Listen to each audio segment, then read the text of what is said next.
24/7/2025 வியாழக்கிழமை ஆடி அமாவாசை. ரொம்ப முக்கியமான நாள். அதாவது ஆண்களும் திதி கொடுக்கலாம், பெண்களும் திதி கொடுக்கலாம். குறிப்பாக பெண்கள் ஆடி அமாவாசையில் திதி கொடுத்தீங்களா நிச்சயமாக நல்லதுகள் நடக்கும், தடைகள் நிவர்த்தியாகி சந்தோஷங்கள் கிடைக்கும். மறக்காமல் அதை பண்ணிவிடுங்க. ஆடி அமாவாசை அதிசிறந்த ஒரு அமாவாசையாக இருக்குது. ஓகேங்களா? ஏன்னா சந்திரனோட வீட்டுக்குள்ள சூரியன் இருப்பார். அந்த நேரத்தில் சூரியன் சந்திரன் இணைவாங்க. இது ரொம்ப விசேஷமான நாள். அந்த நாளில் நம்ம முன்னோர்கள் நினைத்து வழிபாடு பண்ணுறது ரொம்ப ரொம்ப நல்லது நடக்கும், தடைகள் நிவர்த்தியாகும், சந்தோஷங்கள் கிடைக்கும். ஒவ்வொருத்தரும் ஆடி அமாவாசை அன்றைக்கி தான தர்மங்கள் பண்ணுங்கள். நம்ம திருக்கோவிலில் ஆடி அமாவாசை அன்னைக்கு சாயங்காலம் 6 மணிக்கு மிக பிரம்மாண்ட ஹோமம் நடக்கும். வாய்ப்புள்ளவங்க கலந்துக்கோங்க. ஆடி அமாவாசையில் கோயிலுக்கு வரவங்களுக்கு இந்த கிஃப்ட் பாக்ஸ் கிடைக்கும். ரொம்ப விசேஷமானது, ரொம்ப சக்தியானது கூட.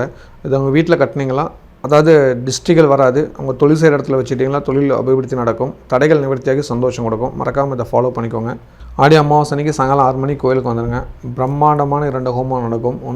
லக்ஷ்மி குபேர ஹோமமும் மகாலட்சுமி ஹோமமும் நடக்கும். குபேரனையும் மகாலட்சுமியும் வழிபாடு பண்ணக்கூடிய ஒரு ஹோமம்.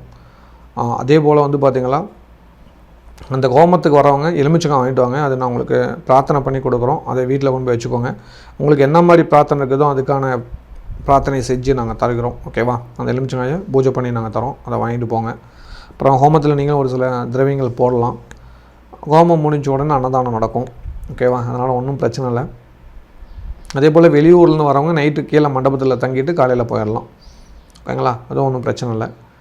அதனால் பயந்துக்கோனா, எல்லாமே கோயில் சுற்றியும் சிசிடிவி கேமரா இருக்கிறதுனால உங்களுக்கு பாதுகாப்பாக இருக்கும். ஓகேவா?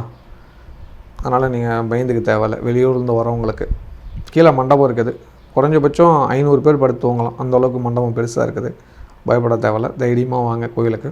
ஏன்னா அமாவாசைலாம் அவ்வளோ பிரம்மாண்டமாக நாங்கள் செய்ய போகிறோம். அதுவும் மகாலட்சுமி கோயிலில் நடக்கக்கூடிய ஒரு விழா. சரிங்களா? அதனால் இந்த 6 மணிக்கு மேலே வரீங்க. உங்கள் வீட்டில் நீங்கள் வந்துட்டிங்கன்னா, வீட்டில் இருந்தாலும் 6 மணிக்கு விளக்கேற்றிட்டு சொல்லுங்கள். ஏன்னா 6 மணிக்கு விளக்கேற்றினா லட்சுமி வருவான்னு ஒரு ஐதீகம் இருக்குது. சரிங்களா? அதனால் இதை கொஞ்சம் ஃபாலோ பண்ணிக்கோங்க. அமாவாசை யாகத்தில் கலந்துக்கோங்க. நல்லது நடக்கும்.